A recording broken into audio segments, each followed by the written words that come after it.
Good afternoon. I'm Sierra Doctor here at the Hunter location with Pioneer Strategic Account Manager Cole Erlin here at one of the plot sites and warehouse sites for our Pioneer Agronomy update. Cole, tell me a little bit about this particular plot and what we're seeing. Yeah, so like you said, we're just on the north side of Hunter here. We're standing right in front of one of our show plots. It's a corn show plot.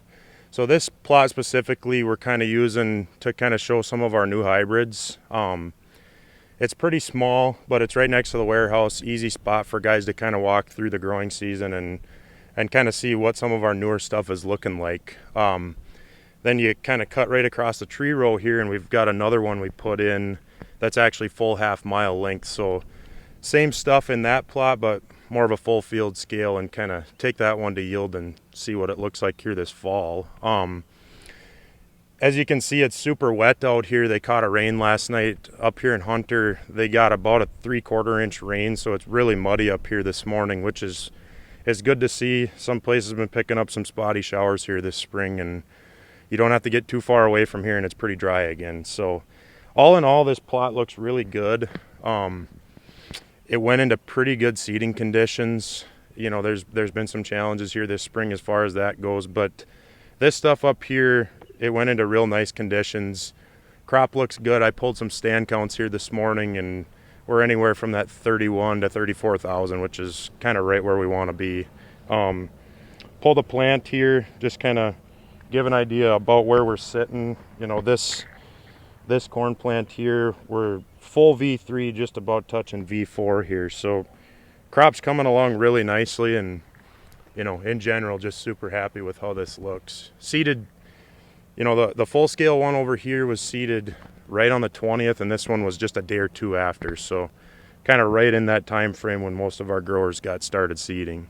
Right. A lot of the area around here finished up kind of around then too. So we started, you know, most of these guys started, you know, on the 20th, give or take a day or two, and are just kind of finishing up now. So a lot of the crops in the ground now, and we're off to the races. So.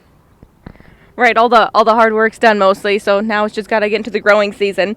How are stands looking like in corn and soybeans kind of across the area here? Yeah, so first off, the territory that we cover kind of spans from Fargo, follow the I-94 corridor north and south out to Jamestown, and then head up to Carrington. So as you can imagine, in that geography, we switch soil types a lot. We get to look at a lot of different stuff. So each one of those soil types sort of presents its own set of challenges as far as getting the crop out of the ground. But starting with the corn, you know, we've got areas where stands look really good. You know, this area would be one of them. Went into pretty good seed bed.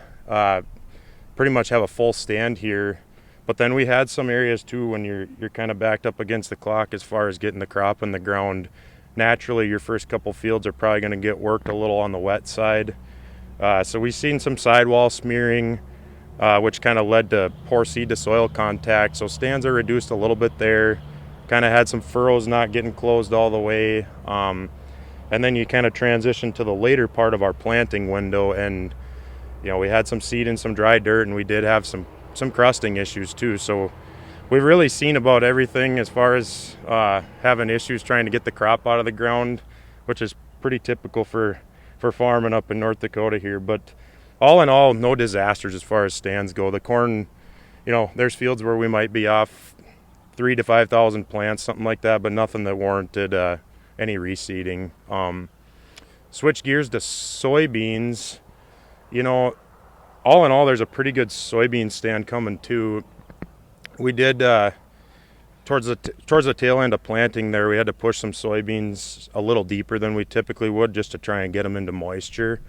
So naturally, if field conditions aren't perfect and you're seeding a little deeper than you'd like, we had a few soybean fields that had some issues emerging, but again, nothing that really warranted replanting, and I think things are going to be just fine. So. Right, yeah. And now that we got planting all done, everyone's looking towards kind of the next step. What do they have to be thinking about next? Sure, yeah. You know, in the next week here, and already started about a week ago, we're going to see a lot of sprayers hitting the field. We've had good heat here, which is pushing the crop along nicely.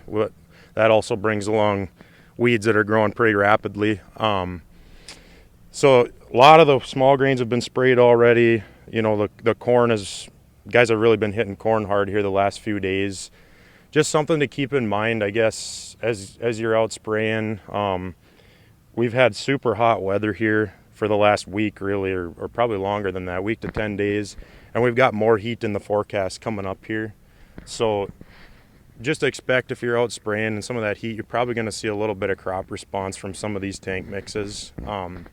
Really typical, almost always cosmetic, just kind of part of the territory if you're out spraying in heat. And probably leading recommendation, if you do have to get some spraying done in heat like that, is try and get out in the early morning, spray a few loads after the dew burns off, and then probably quit in the middle part of the day if we're up there close to 90 degrees, and maybe get out in the evening and spray another couple loads to try and avoid that really hot part of the middle part of the day there.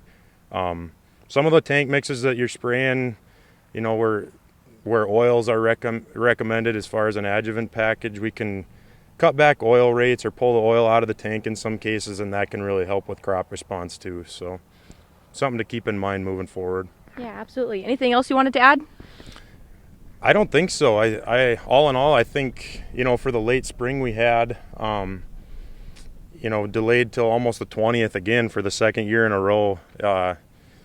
Mother Nature's really helped us out here. This heat isn't much fun to be out walking around in, but probably need to be pretty thankful that we got the heat that we did. We've really caught up again GDU wise, even being planted that late. So I like where we're sitting. I think we got a good crop coming.